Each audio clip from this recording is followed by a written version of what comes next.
Don't miss the Vikings draft party at U.S. Bank Stadium on April 23rd. Catch all of the first-round action with us all night long. Plus, meet and greets with current players and legends and your shot at tons of prizes. Tickets at Vikings.com/draft party. I'm glad you're getting away. You're going to your private viewing of the Vatican. You're going to Italy. But private viewing. I do wish, private tour. I do wish you were here so that you could perform at the New Hope Cinema Grill Saturday. Ticket sales have been tepid, and I know if you were on the bill, you'd sell at least 6-7 more tickets. At least 6-7 more. At least 6-7 more, but again, that's not going to happen. You're going to be in Italy, and so that'll be the way it is. Yeah, you guys will be fine. You've been fine without me for... We have been, but this ticket sales... But we're going to give back. Why don't we do it right now? There you go. That's Let's give away a pair of tickets to Flop, Sweat, and Tears. It's back this Saturday at the New Hope Cinema. It's the last show of the 25-26 comedy season. Wait a minute. 25-26. Yeah, and then we'll have a 26-27, maybe. Okay. Sauce and I are debating whether we just want to walk away. You're not going to walk away. You want to go out on top. Okay. So if that were the case, then we wouldn't be retiring. New Hope Cinema Grill. It's Sauce and myself and Larry Mondello guy. Tickets available at cinemagrill.com. Cinemagrill.com. But if you're the 11th caller at 1-800-320-5326, 1-800-320-5326, you'll win a pair of tickets from all of us here at the Fan and New Hope Cinema Grill. Oh, when is it time to start believing? Can we start believing in this Twins club now or not? Well, except for this afternoon. Are they getting... What? I don't think it's going to matter.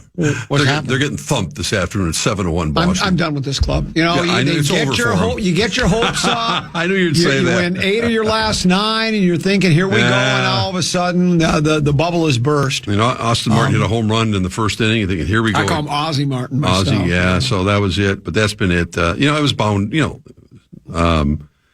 Woods Richardson, Simeon Woods Richardson, the guy with 3 names, they're letting him in to take the beating. They don't want to use up their bullpen, so he's giving up. He's still in there. He's giving up 10 hits and 6 earned runs in 5 innings. So it was bound to happen. Still, you win 2 out of 3. Listen, keep doing that. You win 2 out of every 3. You'll win the division, have home field advantage throughout. Exactly. That just doesn't happen. So it's been. There's a lot of things to be excited about with the team, in particular the pitching staff. And I think when they made the trade, the trades last year, for the bargain basement, basically what they were looking. I was trying to look up the score from last night. Hank, give me 1 second. 6-0 shutout. Yeah. Abel, he was brilliant. Yeah. Okay. So Abel struck out 7 innings of shutout ball. That's when you give up your ace in the bullpen, Duran, as I like to call him, Johan Duran. I call him Sirhan. And you think, and you're getting Abel, thinking, who's this guy? And then you realize, you start reading about, he was the number 1 high school pitcher in the country, and the Phillies drafted him with the first round, and he had a couple ups and downs, but 24 years old. And so I guess the joke's on us. I mean, and Duran was terrific. I mean, he had the best bullpen entrance song that we've ever seen, I think, in the Twins, and he had the flash, and he had the fastball, and he had it all going for him. But it turns out the Twins really didn't need a closer much as the season progressed, but they are getting. Well, that's what I said last year. We don't have any, but then people would come back and say, well, what about next year? And that's true, but yeah. Yeah, but it's been Mick Abel. He's a kid, but my goodness, he was just terrific. And so and the pitching's been, obviously the starting pitching's been terrific, and up until today, and that's going to happen. It's baseball. You're going to have those bad days. So I don't expect the team to. If they can hover around the 500 mark, like to Memorial Day, I think that would be an accomplishment. But if they get this kind of pitching and these guys keep getting this clutch hitting, and they're hitting home runs, and listen, it's better than what we ever thought it was going to be. So we'll take it and run with it from there. In the midst of everything else going on in the local sports world. The team that's easiest to root for would be the LA Dodgers. I mean, all they do is win. I mean, if you're a Dodgers fan, what do you? They win the big game. They win the World Series last year. Yeah, they're 13-4 this year. They're 8-2 in their last 10, and they have the biggest payroll. I think they're the tops, are they not? And New York is right there too. I mean, there are others as well, but I mean, the Dodgers are right there, and it's like if they need something, they just go out and get it. And I know it's been a lament for a lot of people, and I understand it too. I'm probably on. Well, I am. I'm on board with the salary cap, and maybe even more importantly, not only a salary cap ceiling, but a salary cap floor. Because a lot of teams just decide they're not going to spend any money at all. Right. My bone of contention with the poll ads all the time has been, well, this is the way the rules are, and if you don't want to play with the big boys, then I guess you can go ahead and have a really have a measly payroll, but then expect measly attendance figures because people don't have to go see it if you're not really making an effort. But, the Dodgers, I don't know what their pay is at $300 million. I mean, it's probably more. And it's like, and again, it's like, boy, it sure must be nice to have that kind of a club to root for. But then again, does it almost take away from it a little bit or not necessarily? I guess not. If you're a Dodgers fan, you love it. But to me, it's like, of course. And LA is to me, it's always been the Dodgers, and before it was USC football.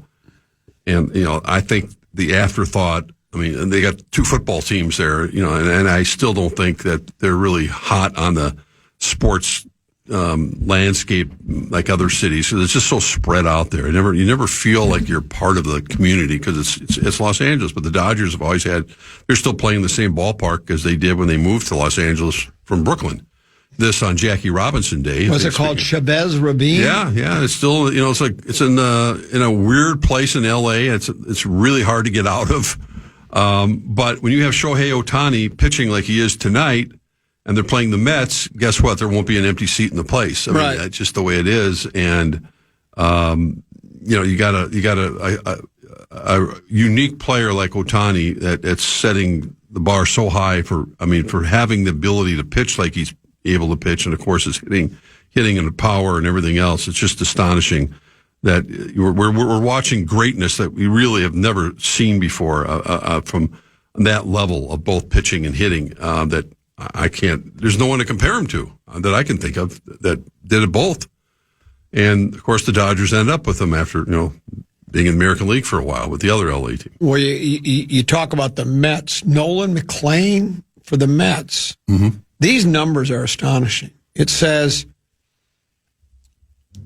McLean is just the third starter since 1900 to record 80-plus strikeouts and allow fewer than 20 runs in their first 12 big league appearances. Now, I don't know if he's pitching tonight, but you brought up the Mets. I saw the guy story. named Clay Holmes is pitching tonight. Think about it. He's just the third starter since at least 1900 to record 80-plus strikeouts and allow fewer than 20 runs in their first 12 big league appearances. Now, strikeouts I think are a little more prevalent now than they were back then. Maybe I'm wrong there, but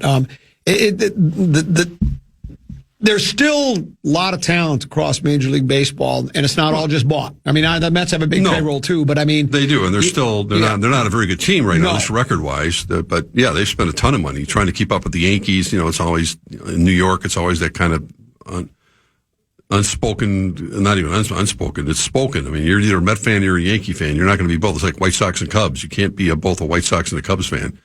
And in New York, it's always been the Yankees first, and the Mets have kind of played second fiddle to them. They spent a ton of money, and they haven't always got the most. And they're 4 games under 500 right now, and probably 5 games under 500 after Ohtani and the Dodgers beat them tonight. But yeah, they're still ripe for you get players like that, and you keep filling the bucket with the kind of talent that those teams have, the big markets have, and it's a different world than what we're used to here. But little engine that could. That's all you can do. A little engine that could. Well, yeah. and that is where like as good as now Toronto, I think last year, and maybe someone will correct me because I'm not paying as close attention to Major League Baseball in general or the Toronto Blue Jays and Milwaukee Brewers specifically, but they met in the ALCS last year, if I'm not mistaken. And Toronto, I think, had like the 5th highest payroll. Mm-hmm. Milwaukee did not. And Milwaukee had a wonderful season. Yeah, we talked about it quite a bit. Yeah. They were kind of playing baseball the old school way too, moving guys around and doing this. And then all of a sudden they get to postseason play, and people are excited. And then all of a sudden you face a team that's got pretty big payroll when you get bounced from postseason play. But it's not always just payroll, because there are occasionally teams that don't have a big payroll that do win. The division or the league. Twins did it in 87 and 91. Yeah. From a team that lost 100, one of the worst teams in baseball in 82, with the nucleus that ended up winning the World Series in 87. And that's the thing. They're able to keep that core group together through thick and thin, and mostly thin, during those years, and end up cashing in. Really, they ended up being almost like a 500 team in 87 near the end. And they didn't, no one gave them much of a chance against your Tigers in 87 in the American League Championship. I certainly didn't. No, I mean, well, actually, and I know people don't believe this is part of my open for Nostradamus. Yeah. When Capable Carl and I were working at the Forest Lake radio station in 1991, just before the season started, I said, "You're going to call me crazy, but I have this sneaking suspicion the Twins are going to win the World Series." And they did. In 91. Said that in 1991. You just have to take my word for it, and it's not the greatest prediction of all time. And sometimes you get lucky. But last the first. What it was my gadfly sense was tingling. Yeah. You know how, like Peter Parker, Spider-Man, his spider sense would tingle? My gadfly sense was tingling, and that's what I thought it was because they signed Jack Morris, and that was really the reason why. You are correct. Well, let's go ahead and take a break. We'll come back.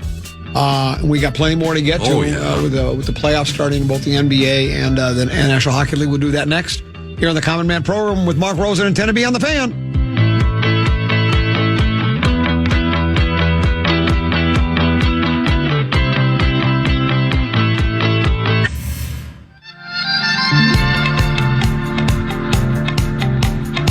Music Festival is coming August 19th. Willie Nelson, the Avett Brothers, Lucas Nelson, and more at Mystic Lake Amphitheater.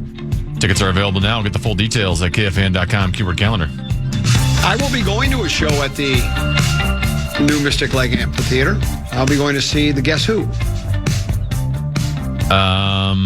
Guns N' Roses. No, I don't like Guns N' Roses, and I don't think they're going to be there as far as I know. Okay. I said, guess who? All right, I'll come up with something more in your range. What? Foreigner. Well, I think I would see Foreigner without Lou Graham there, but I already said, guess who?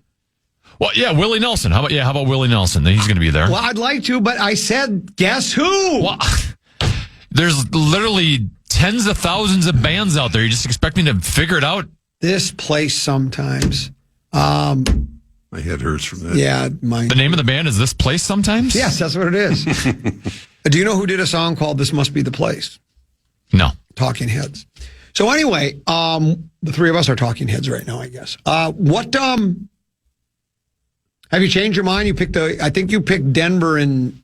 No, did you pick the Wolves in 7 or Denver in 7? I don't remember. You don't even remember, do you? No, I remember. I mean, I've stated it by saying, when the question was posed, and I answered it, have been answering it, that I said Wolves, Wild, the two local teams about to begin the playoffs on Saturday. I said, I think the Wild have a better chance of winning their series than the Wolves do.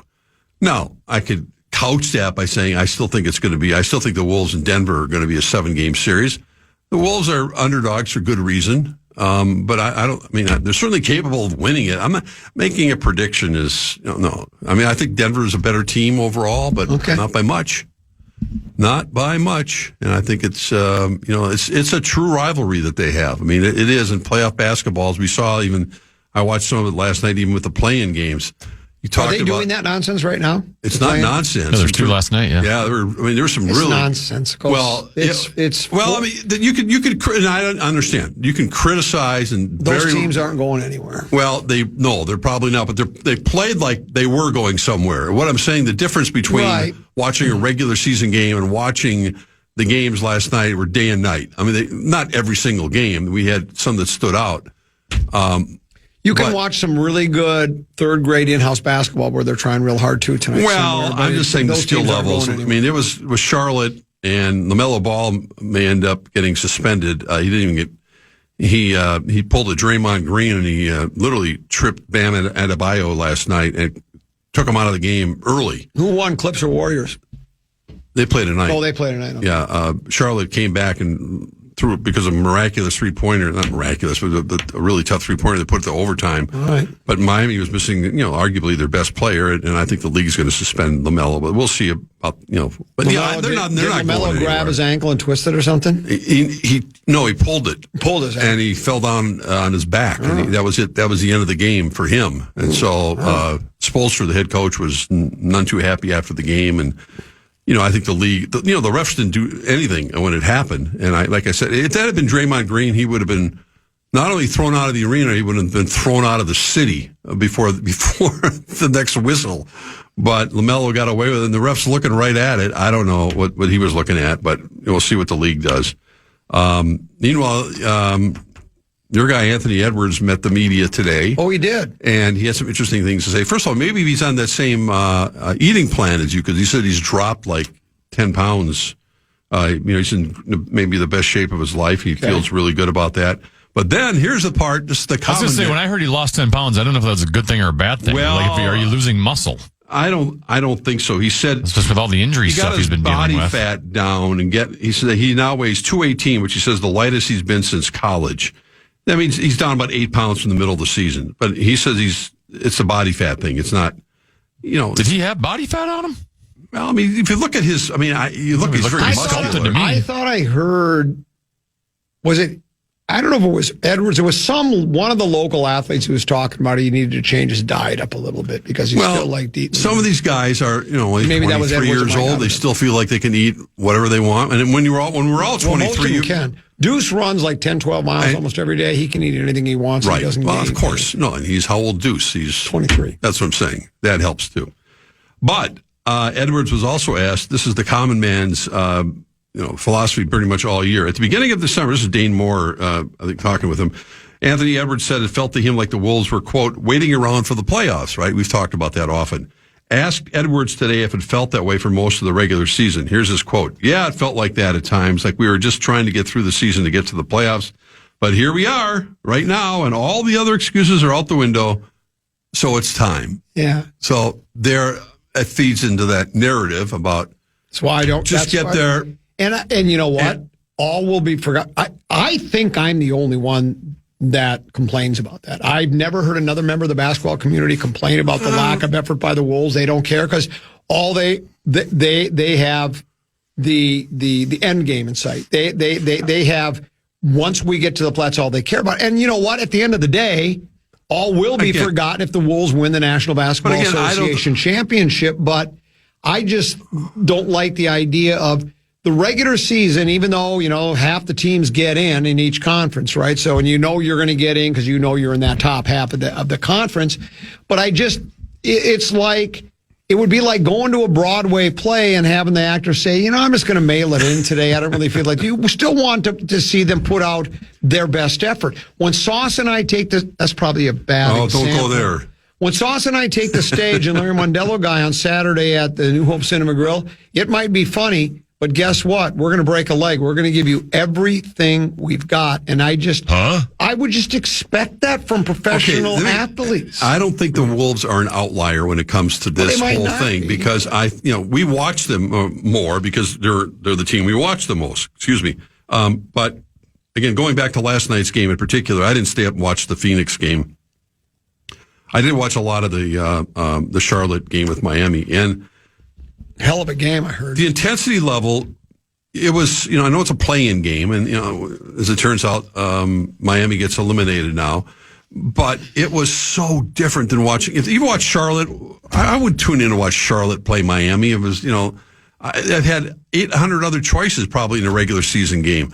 Last night it was different, and I think other than OKC, and probably San Antonio in the West, certainly. Those two teams are just, we've talked about being a cut above. That doesn't mean they're both headed for the Western Conference Finals. Well, but you're in a different place than me. You still enjoy watching the game of basketball. If it's playoffs, it's two teams that you're not attached to. I'd rather watch Leave It to Beaver. That's okay. And you have 2 episodes that you've recorded. I know, have you listened to them? I started watching one. You did not. No, I did. because it was the Did one. you give up on it? No, I just no, it's still there. It's still in my DVD. But I mean, you didn't watch the whole thing, so you must have given up on it for the time I've being. seen it probably 13, 14 times. Yeah, but you can't remember. No, I don't remember. One of those. No, Does Karn have any interest in watching Leave It to Beaver with you? No. My wife doesn't have any interest in watching Leave It to Beaver with me either. No.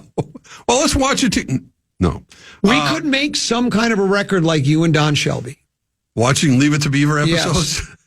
I convinced people listening right now that there was actually a show. Well, I think a lot of people realize there was a show. I know, but Beaver. it was so perfect for the 60s. It still holds up, Mark. I've watched it. Listen, the cast of characters, many of them who have their surnames, they want to call it that, pseudonyms here on the Common Man program. Larry Mondello guy. We don't have an Eddie Haskell guy. I don't think we do. No. Maury Amsterdam guy, of course, was from Dick Van Dyke Show. Anyway, it's... So hopefully they'll try. Now it's time to try. they're going to try. Now they're going to try. Good for them. Yeah. And there are no more excuses. No. And we're still waiting to find out when the Wild are playing.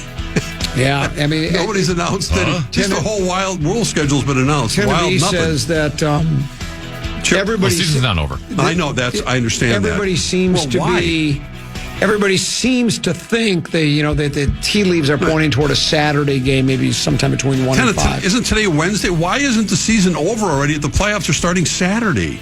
That doesn't even make sense. I mean, what do you mean? There's a couple days between. Well, there's a few days between. I know, but for scheduling purposes. I know, but you got to remember. For the fans, they're... I know, but Mark, these arenas sometimes have other things scheduled, like concerts and other things, so they can't. Like Tennessee mentioned, the playoffs aren't set, though. The entire Western, the entire Pacific Division doesn't even know they're playing yet. I'm not arguing that. It sounds like you are. I know. I'm arguing the fact that the season You're not even going to be here. It should have been over Monday, so they give teams not only a chance to just rest. But maybe on Monday they had Barnum and Ringling Brothers. Barnum and Bailey's Circus, where Buffalo plays hockey. I miss the circus. Going to the circus. We'll take a break and come back. One more segment to go here on the Common Man program on the Fan. Every day.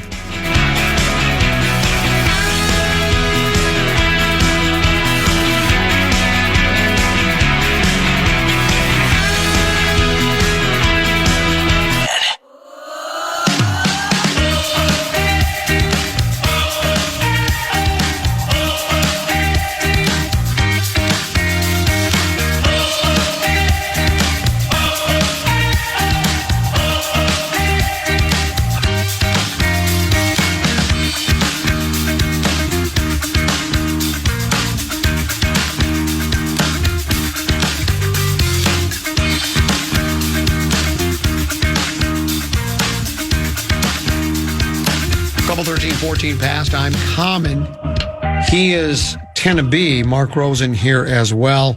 Wild win last night. They close out the regular season. Third most points in team history, I think 10-B told me. 10-B believes, and I think many other people do as well, that this is probably their best roster top to bottom. They got star power. They got a little of this, a little of that, emphasis on the lat. The only thing is people are still wondering what do they do with the goaltender situation. The Wall from St. Paul was brilliant last night. He's been playing better. As of late, he's been playing really, really well. While Gus, maybe he's had a good season, as 10-B said, but hasn't been playing as well as of late. So people are assuming that Wallstead is going to get the start. But then 10-B also... You mean Gus, you mean? Gus, yeah. Well, no, I think most people think it's Wallstead. Don't you think most fans think it should be Wallstead? Well, yeah, I would say that, yes. Yeah, that's what I mean. But I don't think there's an assumption out there that they are going to start Wallstead. Oh.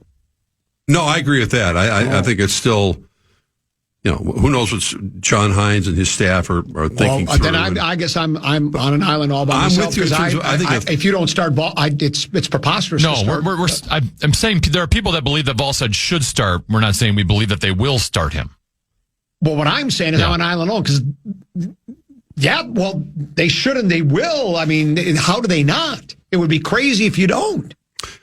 Well, I don't know. The guy's been struggling, and Ball said 10-B. He told me he was brilliant last night. It's an odd game. It was an odd game, the season finale. It's not taking anything away from Wallstead because they played a pretty good team, and obviously the Wild were resting as they should. I'm glad their top guns were not playing last night again, and then which left maybe potentially, if you're looking at it that way, Wallstead even more vulnerable. But I don't know if it's going to be. It's a matter of who's going to start in game one, but who's going to end up being the guy throughout the series, because he could flip. I mean, if Wallstead does start and has that kind of a game in Dallas, and shuts the door, I mean, you go with the hot hand. I don't think of any coach that's, we're going to change goalies now because that's the way we've done it all year. This guy plays the first game, this guy plays the second game.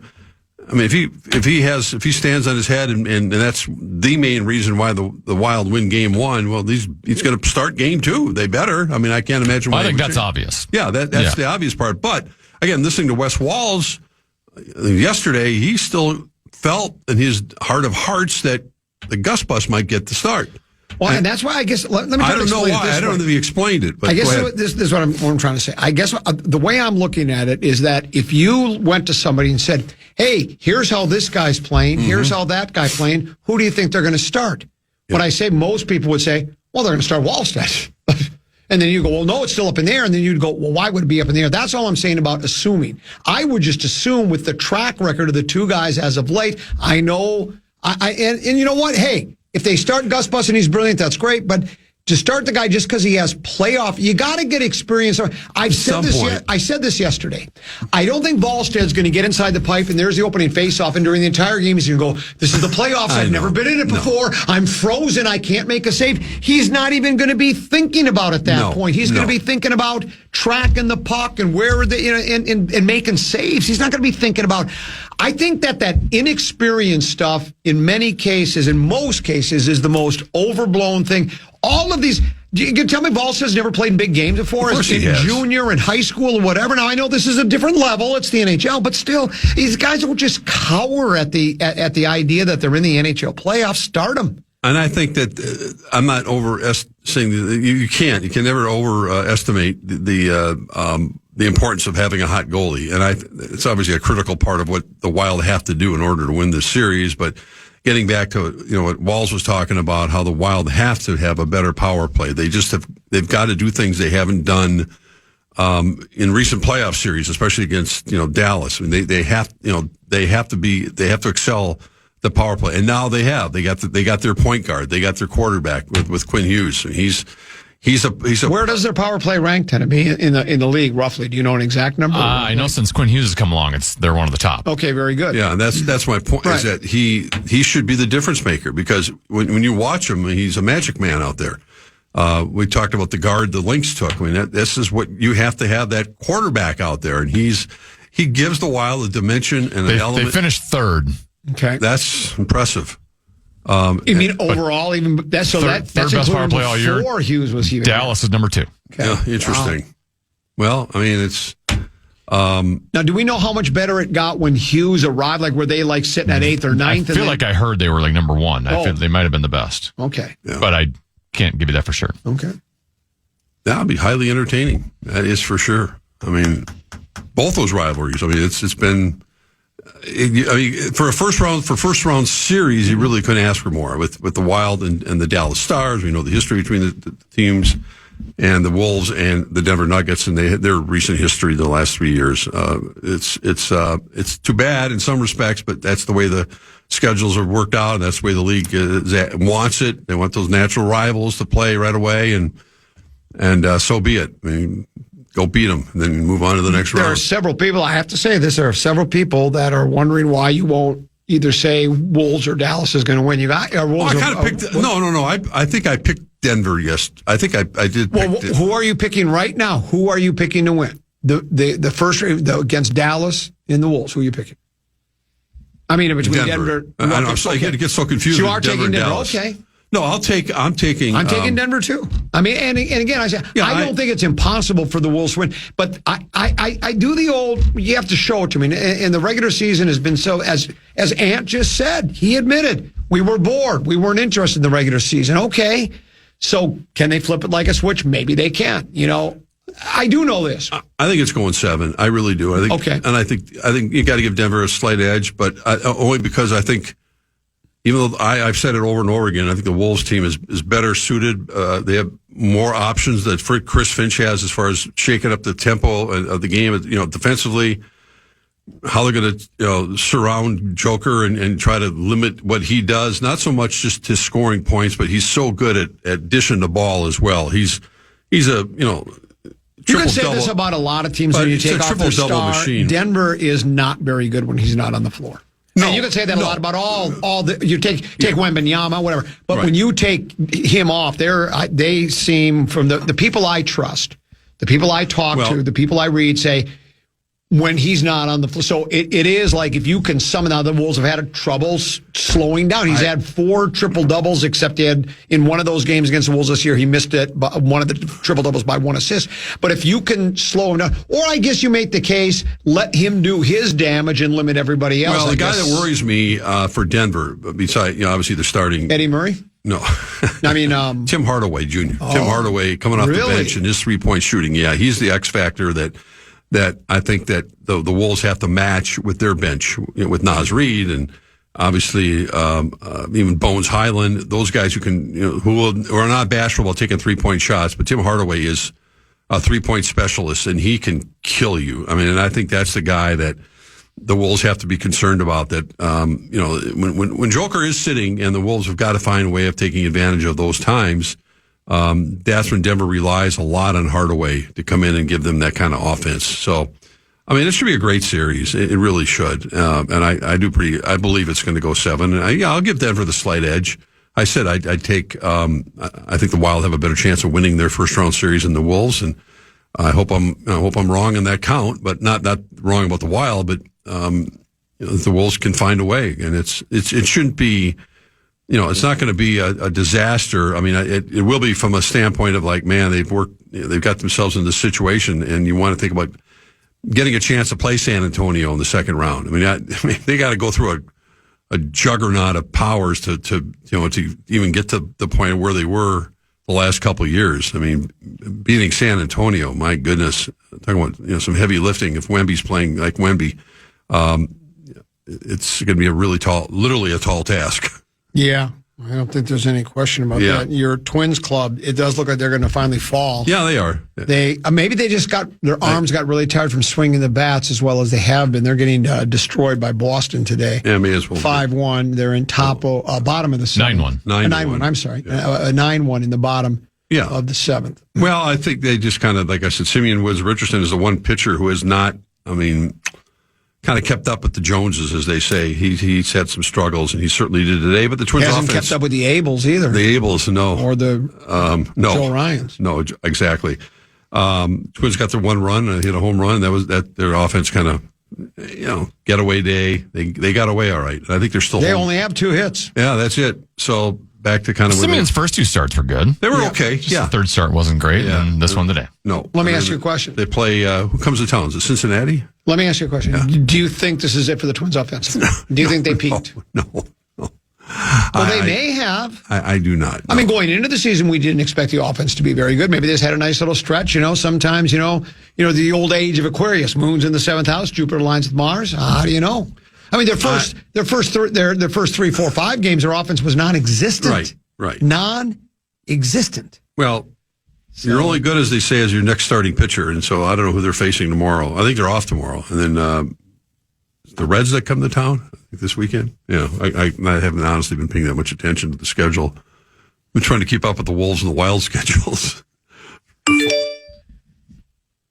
This text on the Bradshaw and Bryant KFAN text line from the 612 says, the last 5 or 6 games, Gus has let in 5+ goals. Yeah, some bad bounces, but the Wall has let in around 2 on average in the last 5 or 6. Throw the kid in there. Yeah. He's got the Tiger fist bumps after each win, and he's oozing with confidence. He does get fired up in there. You don't have to worry about the shootout, but no, I don't disagree with your feelings about it as well. I think most of the fans feel the same way as that texter, emailer did, that they want to see the kid play. And this one says... It says, the kid has experience saving the puck, and that's all that matters. He's more athletic and the beginning of his prime. Now, all that being said, and I'm with these people, and we're all excited, they could get overwhelmed by Dallas, and he could give up 4 or 5 goals, and they lose game 1, and then people are going to go, oh, so you wanted the young guy, did you? Well, you didn't want to go with the guy. It is when you have 2 goaltenders that, What's that cliche? If you have two goaltenders, you don't have any? Is that what they say or something? Or is it two quarterbacks, you don't have any, whatever it is? I think you could fill in the position. Yeah, you pretty much could. But, and that is with you're kind of danged if you do, danged if you don't, because if the guy you start isn't any good, they're gonna point the finger at you either way, So and I don't know how, I guess you could say it's a tough call. But for me, it almost seems like, that's why I said that when I was saying that, I was just thinking most people would assume that's who you would go with. I think you took a poll right now, and maybe they did take a poll. And fans are, listen, I think he's the popular choice, and he's outlined a lot of the reasons why.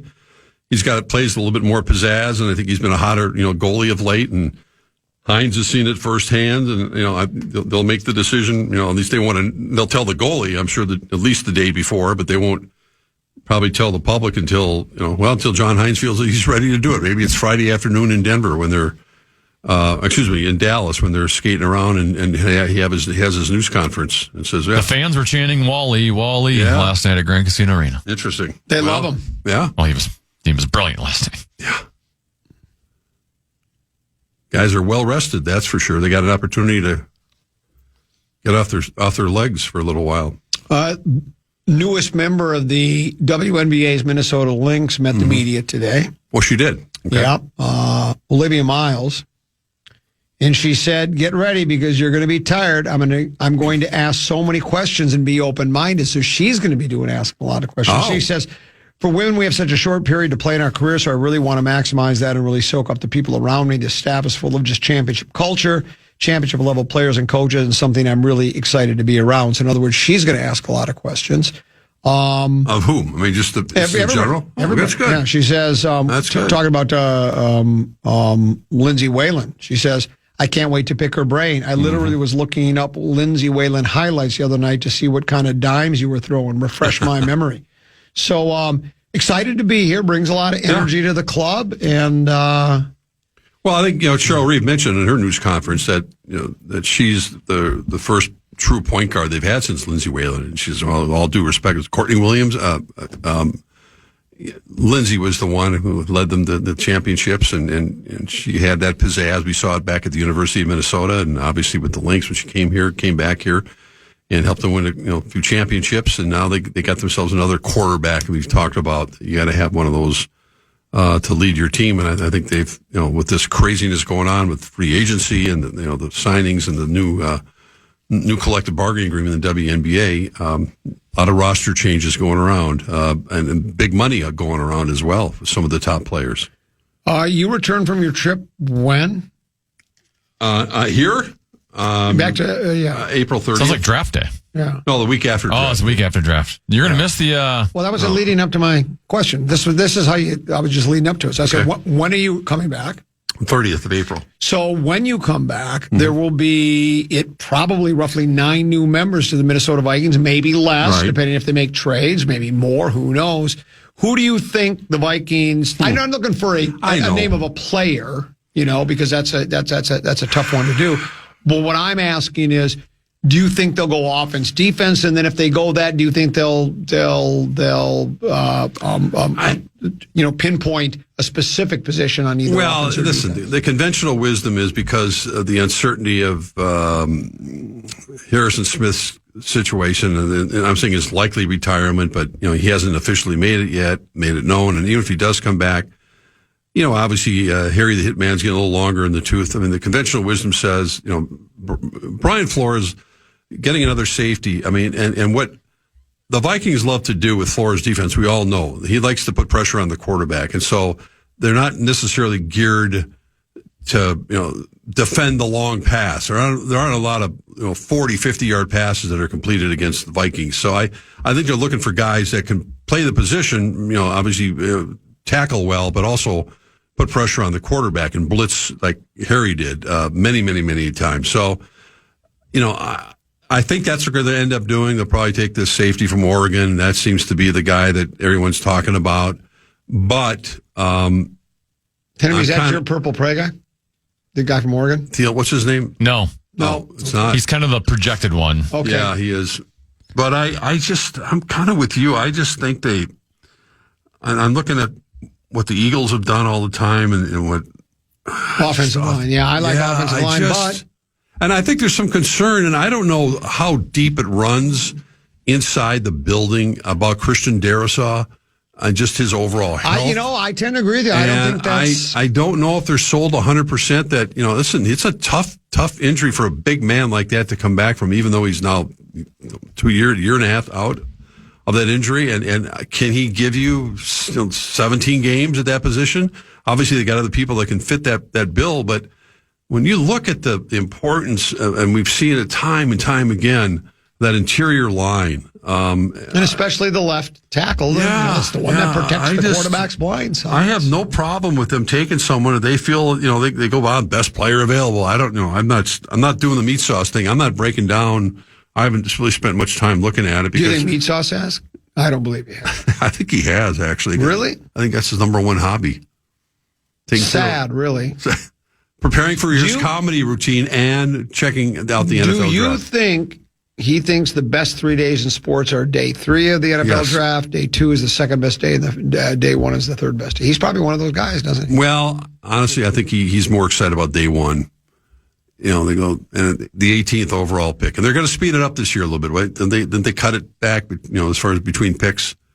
Well, I thought they already did that. Are they even cutting it back even more? I thought they're doing it again. I don't think it's going to be like the NBA 15 minutes, and then didn't they cut it to 10? I thought they were, maybe I read it wrong. I thought they were cutting it, not to 5, but I think they cut it a little bit. But, it's a big show, and it's why the Vikings and the U.S. Bank they made a big, making a huge bid to get the NFL draft here a few years from now. Because they're going to have 8 minutes this year. It is 8.